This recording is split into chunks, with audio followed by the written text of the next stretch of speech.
আসসালামু আলাইকুম ভিউয়ার্স, আশা করি সবাই ভালো আছেন।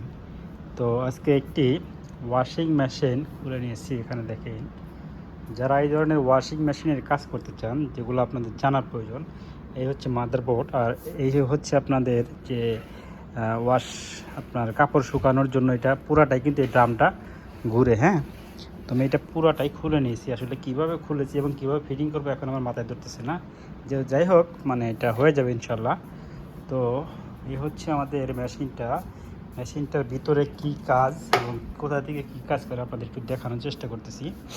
তো এই হচ্ছে আমাদের ফ্রন্ট প্যানেল, যেখানে আমাদের অনেকগুলা ম্যানুয়ালি অটোমেটিকলি সিস্টেমের সুইচ বা ডিসপ্লে ভেরিয়েবল এগুলো রয়েছে।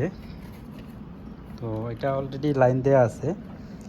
এই হচ্ছে হলো মাদারবোর্ডও গেছে, আমাদের মেশিনটা পুরাই ওকে আছে। মেশিনটা মানে এখন সমস্যাটা হচ্ছে কি, আপনাদের একটু দেখাই। আমি যেখানে দেখেন খুলে নিয়েছি, তো এটা স্টার্ট করার পরে গট গট গট গট শব্দ করতো এবং মেশিনটা প্রাইভেশন হইতো এবং এটা অটোমেটিকলি মেশিনটা সরে যেত। কী কারণে হইতো, এই যে মোটরটা দেখতে পাচ্ছেন, এটা একটি মোটর। এই মোটর খোলার জন্য পুরো ডামটাকে খুলতে হয়, তারপরে স্ক্রুগুলো খুলতে হয়। তো এইগুলো সব খুলে নিয়েছি। এই যে অনেকগুলো স্ক্রু জড়ো হয়ে গেছে।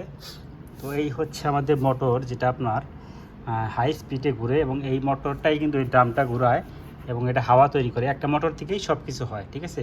আর যেটা গরম হিটার, সেটা হচ্ছে আলাদা জায়গায় রয়েছে।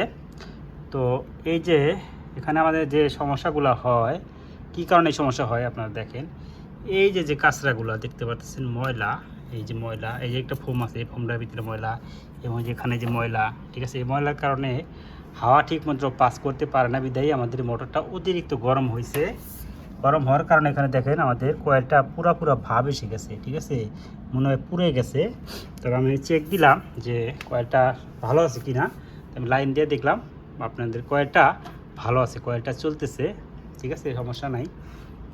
তো এখন সমস্যাটা হইতেছে, এই যে একটা পাখা, এই সাইডে একটা পাখা থাকে, এই যে পাখাটা দেখেন, এই পাখাটা ওভারহিটের কারণে, ময়লা জমে হাওয়াটা পাস না হওয়ার কারণে, ওভারহিটের কারণে পাখা এটা গলে একদিকে হয়ে গেছিলো। যার কারণে মোটরটা যখন ঘুরে এটা ভাইব্রেশন তৈরি হইতো।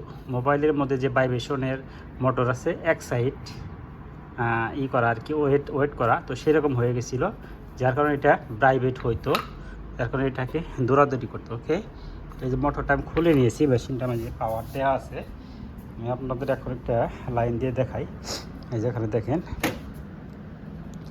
এটা হচ্ছে এটা যারা ব্যবহার করে তাদের অবশ্যই বলার কিছু নাই। তো এটা হচ্ছে আমাদের স্টপ, মানে পাওয়ার অফ, পাওয়ার অন, এবং এটা হলো স্টার্ট এবং পোস্ট। তো আমি এটা স্টার্ট দিচ্ছি। এই দেখেন আমাদের মোটরটা ঘুরে কিনা। এই যে আবার এখানে একটা সুইচ আছে, ডোর সুইচ, এটা চাপ লেগে থাকতে হবে, ঠিক আছে। এখানে যে ডোরটা থাকে, দরজাটা, এই দরজাটা লাগানোর পরে মেশিনটা কাজ করে। দরজাটা খুললে সুইচটা অফ হওয়ার কারণে আমাদের মেশিনটা অফ হয়ে যায়। ওকে, এই যে হচ্ছে সুইচ, এটা প্রেস করে, আমি যে সুইচটাকে প্রেস করব, আমি প্রেস করলাম, দেখেন এই মোটরটা ঘুরে, এই মোটরটা ঘুরতেছে।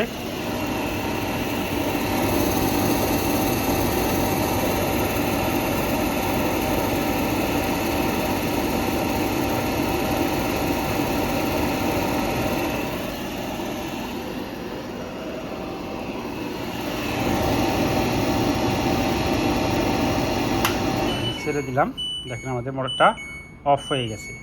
এখন আমি মোটরটাকে, মানে ভেবেছিলাম যে পুড়ে গেছে, মোটরটা ওভারহিট হয় কিনা, আমি এখন দেখলাম মোটরটা ওভারহিট হয় না। তো আমাদের মোটরটা ঠিক আছে, আমাদের এইটার কারণে এই সমস্যাটা হয়েছিল।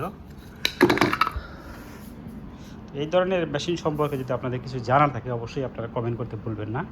তো সবাইকে ভিডিওটি দেখার জন্য ধন্যবাদ। আসসালামু আলাইকুম।